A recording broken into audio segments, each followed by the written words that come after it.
Hello, hello. It's Hockey on the Beach. Daria, it's me, Ken. And we are ready to discuss what is going on in, around, and outside of the Tampa Bay Lightning.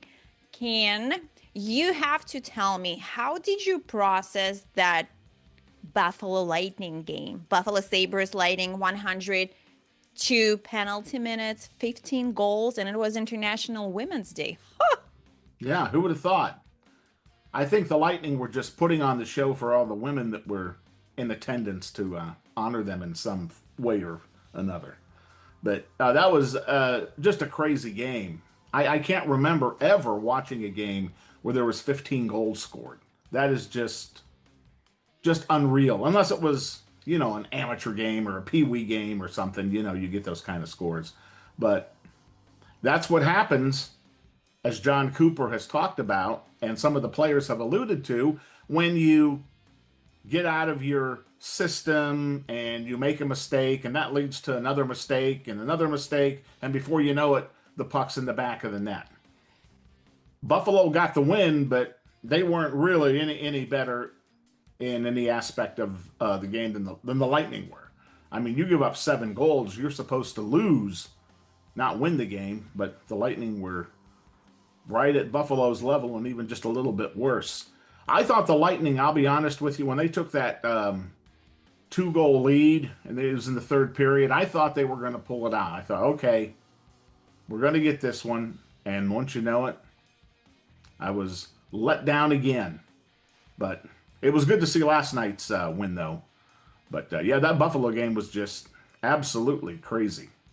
Yeah, we can say they recovered, but I hope that it will last because overall, what is it, like 8 games and only 2 wins? And the problem is pretty much the same from game to game. The Lightning that we knew before the Mm-hmm. Olympic break and the Lightning later on, it's like two different teams. Goaltending. Okay, I don't want to even get there, but the Right. problem is defense because It we is. discussed a lot the way everyone stepped up, and that's probably the major factor that's missing. They did great against the Detroit Red Wings, yeah, because it was Mm-hmm. time to regroup and recharge. It's like, guys, you have to stop because at the beginning of the season, when the Lightning had a lot of issues, they didn't lose the respect, but the teams were like, it's Lightning, okay. But now all teams know that the Tampa Bay Lightning is back to their highest level. So they come here in Tampa or whatever Tampa Bay Lightning is on the road, everyone is prepared. So the Right. Lightning have to be prepared too. The players have to step up. Coaches have to be there too. Mm-hmm. Everyone have to support each other. Yeah, and you're getting everybody's best shot now. It doesn't matter really where you are in the standings. Everybody's trying to get those points to either get enough to get into the playoffs or move up in playoff positioning. So every night from here on out to the end of the season is just going to be a war. It's going to be a battle. It doesn't matter if you're playing, the Washington Capitals or tomorrow's opponent, the Carolina Hurricanes. You're going to get 110% effort from those teams because they are trying to either get to the playoffs in, Washington's case or maintain their playoff positioning, like Carolina. So it's very important that the Lightning bring their A game every single night. And this little skid they had, it reminded me of the movie Groundhog Day. You're seeing the same thing over and over. I went back to the beginning of the season. It's like, well, this is just what we saw in October. Same kind of play, same kind of mistakes, same kind of lethargic effort. I think they went 2-5-2 to start the season. Vazzy was awful. And then they got it turned around. And for some reason, that Olympic break did something. I can't put my finger on it. I'm not in that room. But they came out from the Olympic break and have not been good until last night. Last night was against the Red Wings, their best game since the Olympic break. And if they continue to play like that, they're going to put a lot of wins together before the Yeah. end of the season. Mhm. Yeah, before the Olympics, I think it was like 19 wins in Yes. 21 games or something like that. It was really Right. Right. awesome. And the Detroit Red Wings, yeah, I know it's not a pretty team. I think the Lightning got lucky too because they were short of a few key players. Once again, it's not an excuse for the Detroit Red Wings, but Lightning did great. They basically tried to cover for the mistakes that we've seen before. And it's Mm-hmm. not just when we talk about, how the team is doing the performance, it's not only about the goals. It's also about the lack of scoring chances. When your Mm-hmm. team shoots only 4 times in a period, Yes. 6 times, I mean, you do not expect that from a team like Tampa Bay Lightning. That's Mm-hmm. just a very different caliber of the team. Yeah. Well, if you go back to the Columbus game, they tried to focus on not taking chances like they had been when they won those 19 out of 21 games. Everybody kind of stayed home. They weren't going to do stupid things, but Columbus is a pretty good young team, and that caught up with them. So I think they found out, you know what, we just have to take chances. We have to, get up and down the ice. We can't, stand around. We have to move, and if we're gonna, you know, take a chance, it's going to cost us. Well, it cost us, but at least we know we put in, the good effort. Now, last night they were on it offensively, defensively, goaltending, special teams. The penalty kill is another area that was just sorry, especially against Buffalo and Columbus. They had like 9 power play goals, 8 power play goals. That is unreal. Sometimes the Lightning don't allow that many in a given month Hmm. over the course of the season. I think Detroit was 0 for 1 last night, so you got to start another streak somewhere. And 0 for 1 is a good place to start. But yeah, good to see a win last night. It looks like Vazzy was back on top of his game. The other games that they really lost badly, Buffalo and Columbus, those were really two of the first two games that McDonough and Hedman had played Oh, together. oh no. Yes, Yeah. But yes, slow, not getting to the puck, letting a guys lot of go around you. turnovers. Now, Yes. last night they played better.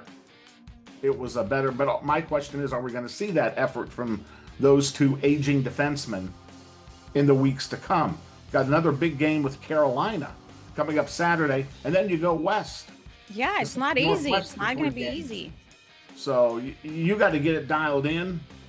And the Lightning, for some reason, have never been good in Seattle, Vancouver, those kind of places. For some reason, they have trouble winning in those places. And then they got to play at Edmonton.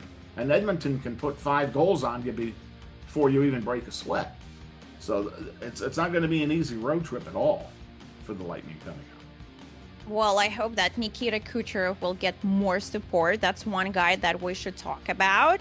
Yes. Not only he deserves his second Hart Trophy. I mean, I Mm-hmm. can talk about it for days that he was robbed the previous 2 seasons. Because Absolutely. yes, McKinnon, blah blah blah, he's the NHL star. I agree, but people, please pay close attention to the rosters. Mm-hmm. Nikita Kucherov, that's all the mistakes, all the sufferings, that struggles that we discuss right now. Nikita Kucherov is the only one guy who is trying to lead the team, and he needs the support. McKinnon has all the support in the world. He even has Cale Makar next to him. So no, please don't even go there. Like half of the team are NHL stars. So no, Nikita Kucherov, not only he has 1,100 points now, Yes, the but seventh player to do that he in NHL is, history. and he did it in less than 900 games because he only has 862 games under his belt, shoulder, whatever. So he is doing great, and he has, like you said, 106 points right now. He is only, well, he still needs to put out a lot of work, obviously, but he needs to focus on himself and don't care that McDavid is still up front and do not care that McKinnon is behind him. Right. If he just focuses on playing his game, he'll be fine. That's when Nikita Kucherov is at his best. The other thing that you mentioned, he got robbed of the Hart Trophy, and he he very much should be in the conversation this year. And I would even say a front runner to win the trophy is he is not media friendly. He hates the spotlight.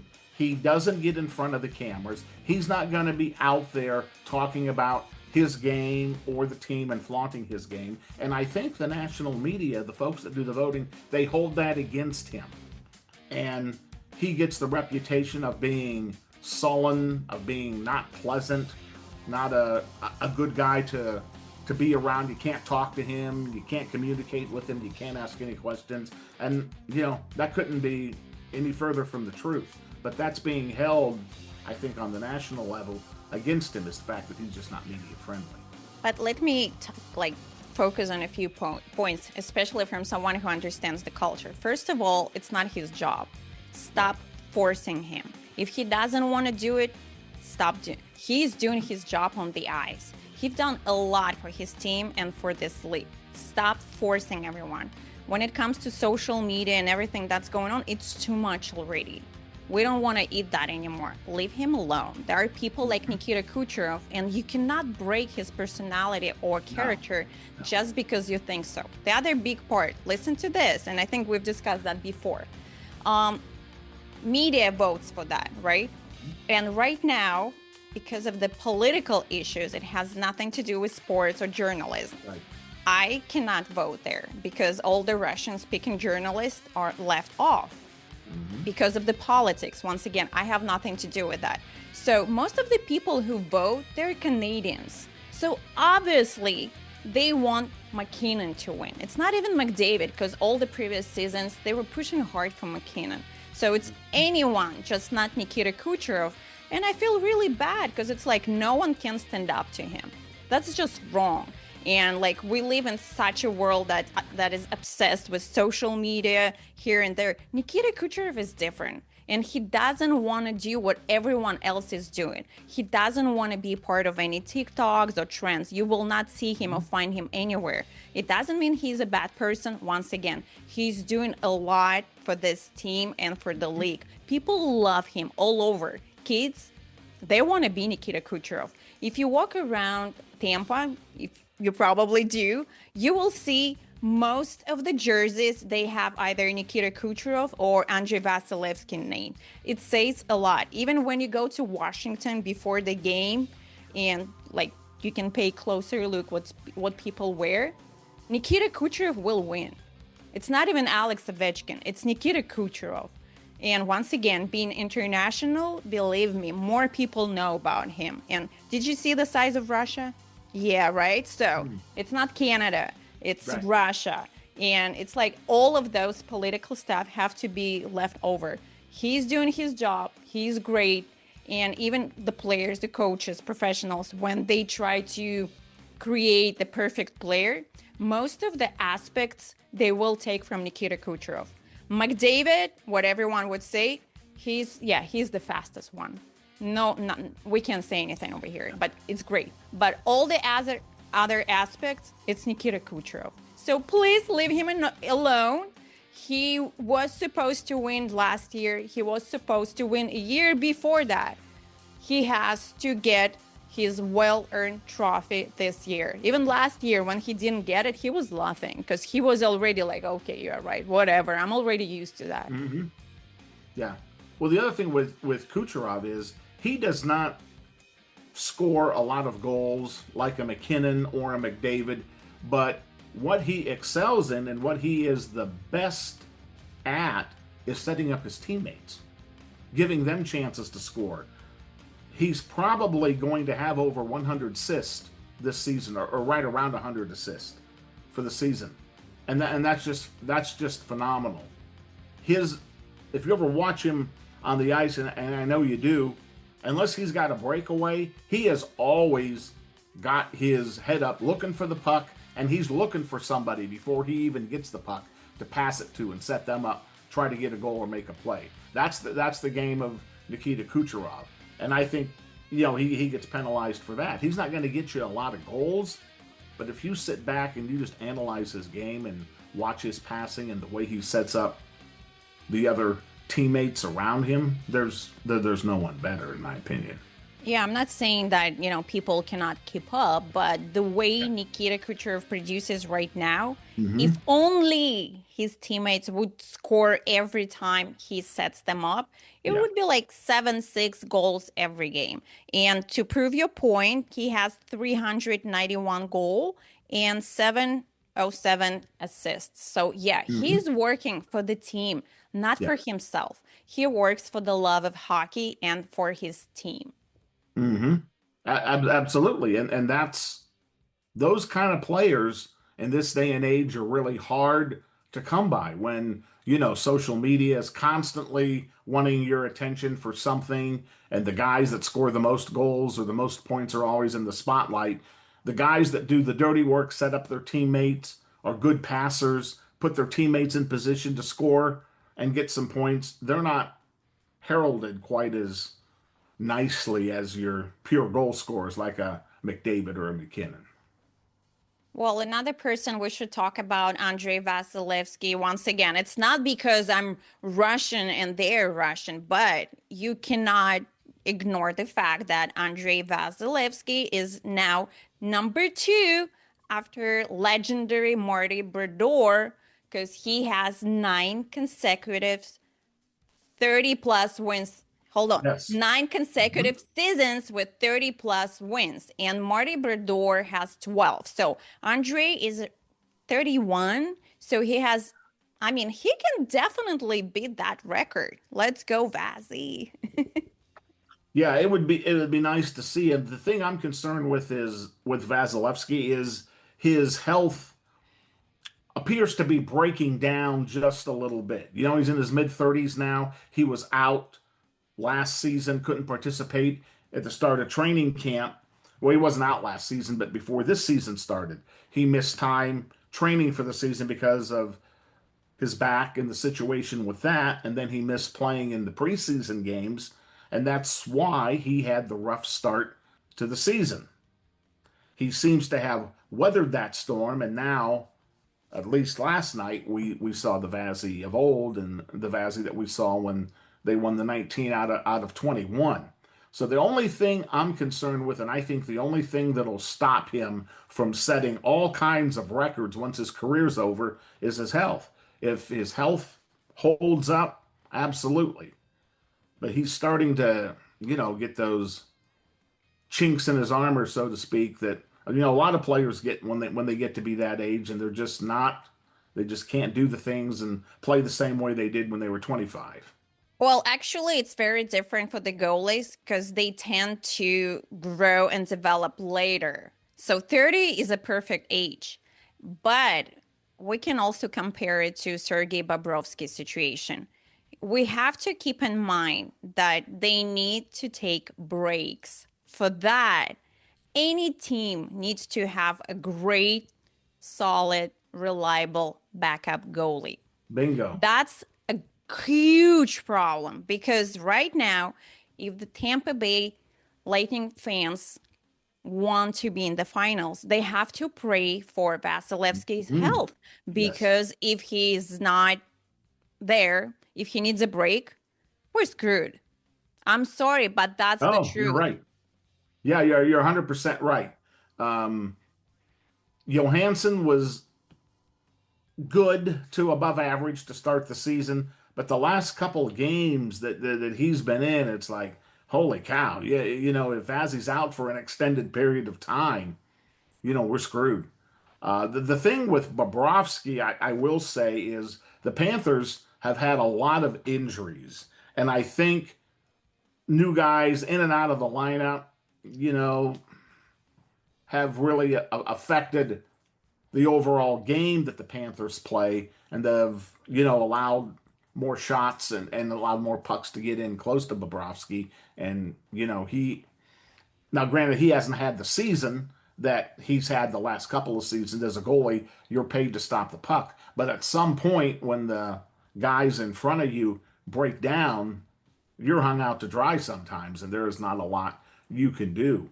So I think if the Panthers were healthy from the start of the season, A, they would be in a playoff position, and B, I think Bobrovsky would have a lot better numbers. But I think the overall health of that team has just affected his performance. Yeah, and he would play less too, because we know that he's going to shine the playoffs, but you have to get there first. Once again, he's the part of the team, and basically three finals, two Hmm. Stanley Cups. He needs his break too. So when they signed Tarasov, obviously they thought that he would probably get better than he is right now. He's better than when he was in the Columbus, but he's still not the best option. That's once again why Bobrovsky has to play more, because I thought that he will play less because he needs that. It's the same Hmm. as Panthers this week. They rested same Reinhardt for one game because Yeah. they wanted to make sure that he has 5 days without games because they are just scared that their Hmm. leaders will start breaking one after another. It's like one guy in, another one And out. the guy So out, yeah. yeah, Bobrovsky needs that too. But unfortunately, it's a big thing right now. Look around the league. It's like we don't I have know. as many great goalies, or No. if they are, they have to play all the time. Well, the other thing with your goalie situation is if you're a really good backup goalie and you put up great numbers as a backup goalie, the next year you're gone.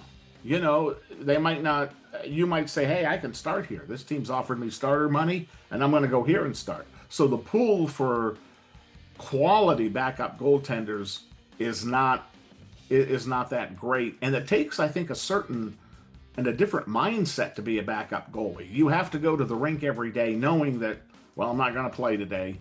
I'm not going to play today. And then you go and the coach says, oh, yeah, we're going to rest the starter today, so you're in. And then you have to change your mindset and get ready to mentally to play the game. So it's a totally different, I think, mindset with a goalie as far as preparation goes than it is, with the starters. You have to be ready all the time. That's the mentality. It doesn't matter if you're a starter or backup. You have to be ready. And let me remind everyone that Sergei Bobrovsky was in that position when he first came to the NHL.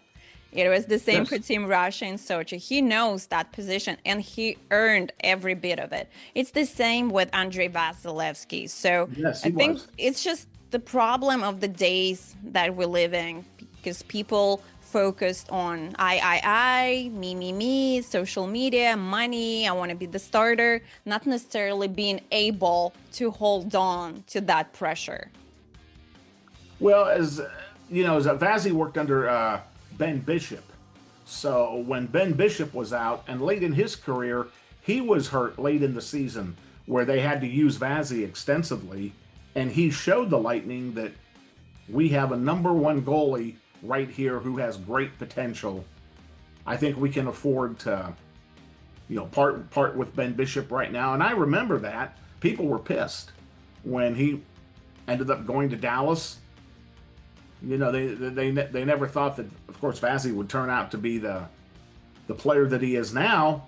But those same people would be the ones screaming the loudest if a year or two from now something happens to Vazzy and we have a great backup goaltender. Oh, we're gonna trade Vazzy or we're gonna let him go to another team. Oh man, they'd burn Benchmark Arena down. you know. But That's not good. that's the cycle. Mhm. That unfortunately is the cycle, and that's just the way it goes in the NHL goaltending world. People just want everything right here, right now. Because when Andrei Vasilevsky was leaving Russia, his Salavat Live team in the KHL to the NHL, people were telling him, do not go. There's no spot for you. You want to be in the AHL? Stay here. You're going to get all the fame and money in the world, which is not true, but still. But no, he wanted to prove everyone that he's NHL worthy and he Hmm. built himself and his career. Right, and that says something too about him and the person that he is and his overall mental status. The way he looks and processes things. Yeah, there was no spot for him, but I'm sure he had the mindset. I'm going to go over there and I'm going to create a spot by my play, and I'm going to show people that I deserve to be a number one goaltender, and he's done that and been very successful at it, and he'll be in the Hall of Fame someday. I'm Woo! certain. Sure.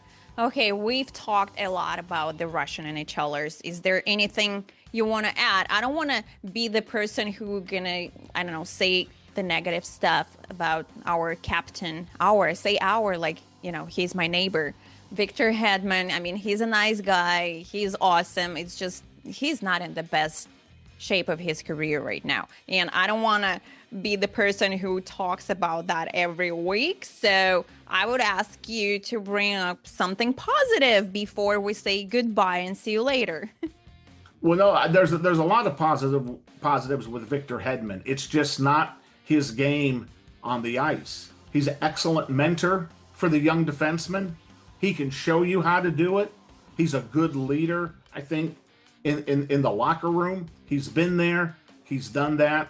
There's not anything I don't think that Victor Hedman has faced in his NHL career that he could not comment on or be a mentor or be a positive influence on some of these young Lightning players that are going to experience something for the first time come mid-April. And that's going to be the NHL playoffs, and they're going to find out that everything gets cranked up a couple of notches when it's the playoffs. It's not like the regular season. But I think Victor Hedman still has a lot of value and some things to add. It's just not as a first line defenseman. Maybe third line defenseman. Cut the minutes, keep him fresher. You would think that he would be extremely fresh because of all the time that he's missed this season. But his body, I think, is telling him, hey, you just can't do it at that level anymore. And you know what? That's okay. It happens. We shouldn't begrudge Victor Hedman for that. He's doing the best that he can, but physically, the body's telling him, you can't do that anymore. So it's time to take more of a mentorship role and a leadership role on the team and just accept the minutes that are given to you as they are. Yeah, and he has to take care of himself and his health. I Yes. just think that John Cooper and his assistants were in a very strange position because when Victor Hedman was injured, obviously everyone was waiting for him, but we saw how other defensemen stepped up. And when he was ready to go back, it just felt like they were pushing him to be the Victor Hedman at his best, and obviously he was not ready for that.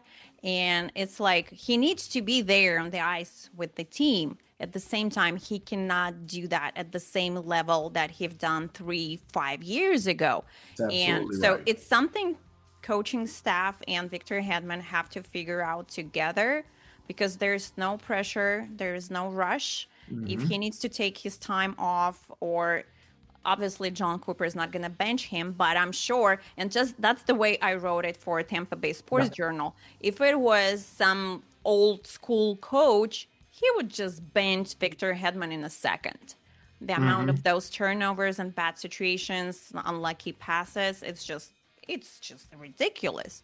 But John Cooper is not going to do that, and it's not working properly for anyone right now. So they really need to figure that out. No pressure, Victor Hedman. We still love you. We just really understand that there have to be some adjustments. Yes. In your mind, is Victor Hedman a Hall of Famer? A first ballot Hall of Famer? Let's go. Yes. Yes. Victor Hedman. Yes, of course. Of course. It doesn't matter that right now, once again, he is not 15 or 20 years old anymore. It's normal. His body took a lot. And so we accept that. And just, it's like you said, there is still a lot of positives. I understand it's probably very hard for the coaches who've been through with him all of that. They built this franchise together. And it's like, oh, we're going to play Victor only for 10 minutes. I understand that it's mentally and physically probably feels weird. That's why they just cannot get to that point yet. But they have to because he needs support too. Well, the other thing about somebody like Victor Hedman, a lot of those type of personalities and those players, they come to a resolution in their mind where they admit to themselves, I'm not the player that I was. I can't do the things that I can do. However, here's what I can do, and this is the way that I can impact the club now, and this is what I'm going to do to the best of my ability. And I think Victor Hedman is that kind of guy. He's going to do whatever he can do or whatever the team asks him to do, whether it's play less minutes, play on the third blue line, mentor the young defenseman. He's going to do whatever. If it helps the team win some games and have a deep playoff run, that's what he's going to do. We wish him well. Absolutely. What else? What else? Well, we're out of first place now. Buffalo's in first by a couple of points, though. So that's nothing to sweat just yet. And Detroit is, I think, a couple of points behind. Now, that, 4-point swing with the Lightning winning and, Detroit losing, that was big last night. So that gives us a little bit of breathing room. But Montreal is lurking right after Detroit. They're a point or two of one another. Spring hockey, as I always said, it's the best time of the year. You find out the pretenders from the contenders, and I think we're going to find out that the Lightning are contenders. I'm looking for a deep playoff run this spring. Well, I'm expecting them and Colorado Avalanche back in the finals. Yeah, I can see that. However, I would not discount That's it. Stop, the delete. Dallas Stars. The Dallas Stars. Mm-hmm.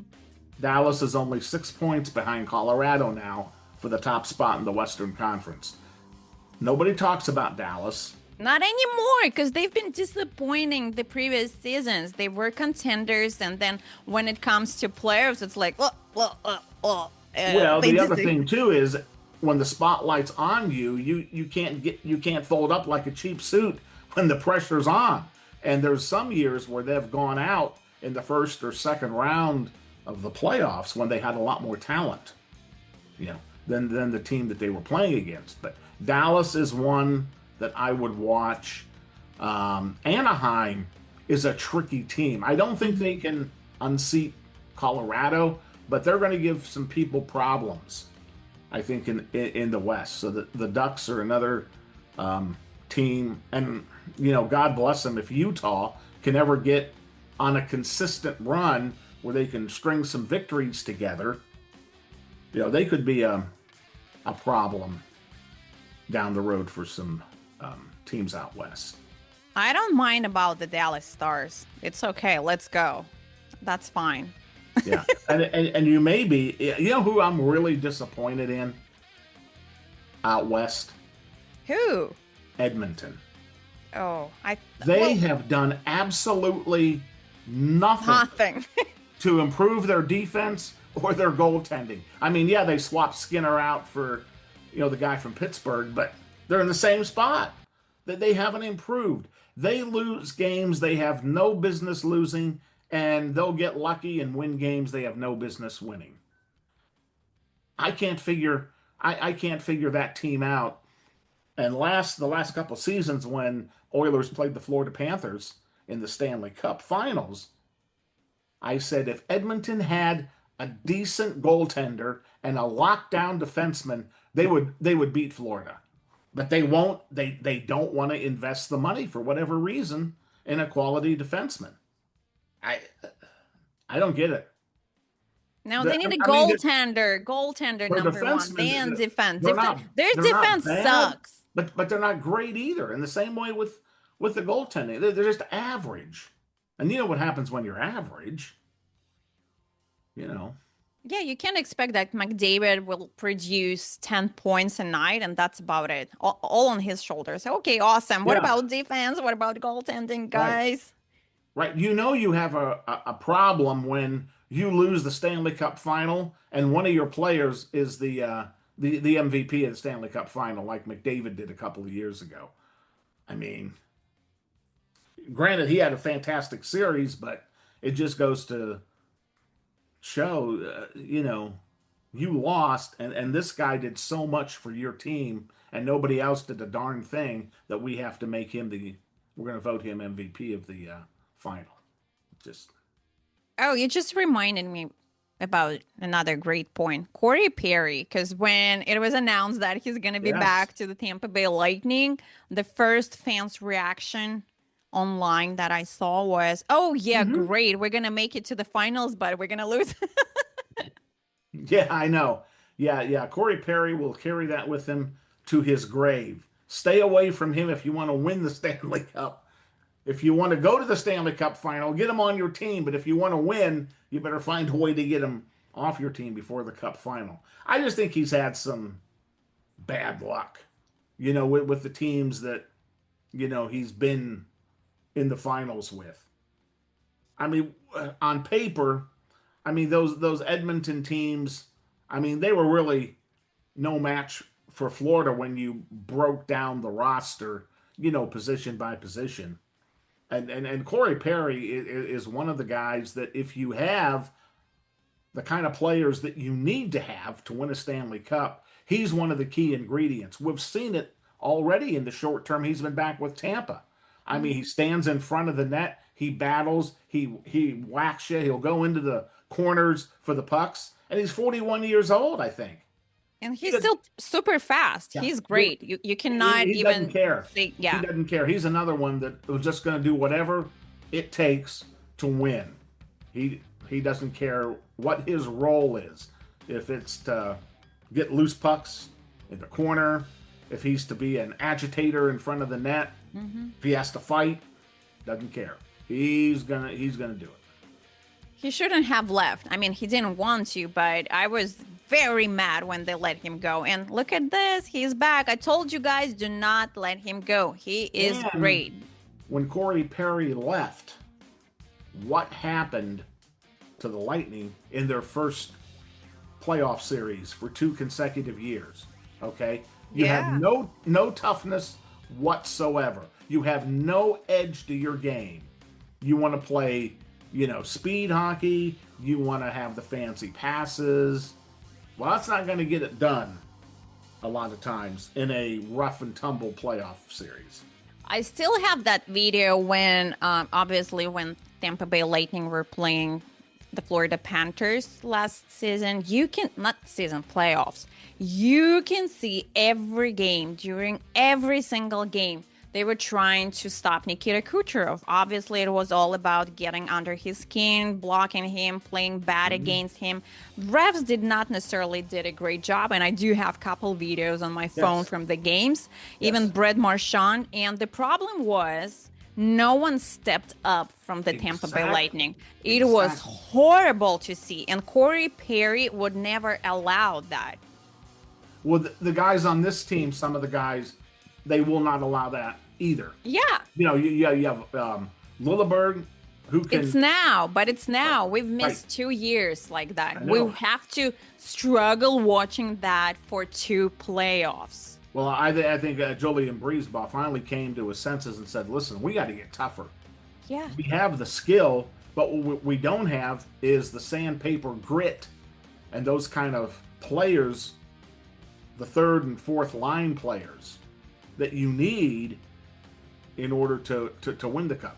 They didn't have that, and I think this year they've reconstructed the roster where they do have a little bit of an edge once you get past the first and second line, and even some of your guys that play on the first and second line. I mean, look at Point. I mean, you Look at Hagel. yeah, they'll drop the gloves in a minute, and it's game on. And that used to not be part of their game. They would just sit there and take it, and that'd be the end of it. But I think the other infusion of those kind of grit and sandpaper guys that Breezeball has had it on the roster. Corey Perry, one of them. The young kids, from Syracuse, the big guys. They were third and fourth liners probably at Syracuse, and they come here and they're third and fourth liners. They're doing the same thing. They're not going to get pushed around, and they're going to stand up for themselves. And I think the league has gotten the message, and they know now that if they want to play that game with the Lightning, there's going to be a price to pay. Finally, so yeah, everyone seems to be prepared. Just make sure that you also follow the rules, because we don't Yes. want to see the Buffalo No. Sabres game again. No, we don't want to see that. And talking about having a little toughness and a little bit of grit, you said, we got to follow the rules. let's make sure we're not taking, cheap shots and losing guys for, a game or two at the most important time of the season. Let's stand up for ourselves. Let's don't overdo it physically, right? But let's be measured and let's do it within the rules and within the structure of the game. And if they do that, they'll be fine. Yeah, let's do it. Sounds good. So I guess we'll talk to you later next week when the Lightning will face their Western opponents. Yeah, the Western team. They got Seattle, and then they go to Vancouver and Edmonton. You know what's really crazy? I was looking at the schedule. They have a game in Edmonton. Now, I did not see the time on that game, but the very next day is a Sunday, and they're home to Nashville. It's like, why would you make a team play in Edmonton, which is one of the worst places to get to? And it's far. I've heard horror stories about, well, we had to take 10 connecting flights to get to Edmonton. Reporters, when they Panthers and Oilers won the Cup, they're just complaining about it, all the time. It takes forever to get there. I don't know why you would schedule a home game after a West Coast game. It just doesn't make any sense. But it is what it is. Gonna get there. I'll see you later, alligator. Go Bolts. Thanks for listening to the Hockey on the Beach podcast.